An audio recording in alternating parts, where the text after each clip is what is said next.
Dans cette vidéo, nous allons comprendre comment s'organise le phénomène de la périurbanisation à partir de la construction d'un schéma d'une aire urbaine. Vous pouvez bien sûr faire pause dans la lecture pour pouvoir compléter le schéma en même temps.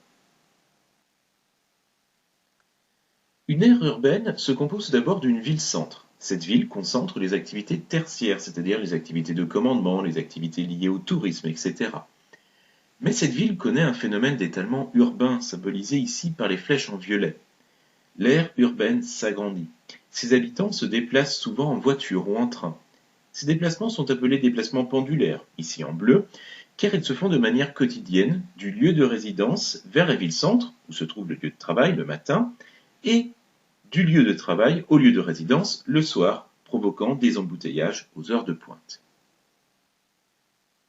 Les villes s'étendant, les géographes distinguent des espaces de ces aires urbaines. À proximité immédiate de la ville-centre se trouvent les banlieues. Ces banlieues ont souvent une fonction résidentielle, que ce soit dans des maisons avec jardin ou dans des tours d'immeubles. On y trouve également les principaux centres commerciaux et les activités industrielles. L'ensemble ville-centre et banlieue forme ce que l'on appelle le pôle urbain. Au-delà de la banlieue s'étendent des campagnes plus ou moins urbanisées. C'est la couronne périurbaine. Les habitants du pôle urbain viennent vivre dans ces campagnes où ils font construire des maisons sur des terrains plus ou moins vastes, entrant en concurrence avec les activités agricoles. Mais ces nouveaux campagnards continuent d'avoir un mode de vie urbain. Leur travail et leurs loisirs sont localisés dans le pôle urbain.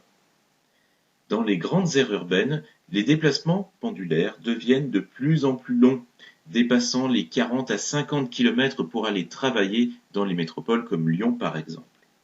On considère qu'une commune rurale qui envoie au moins 40% de ses habitants dans le pôle urbain fait partie de l'aire urbaine de ce dernier.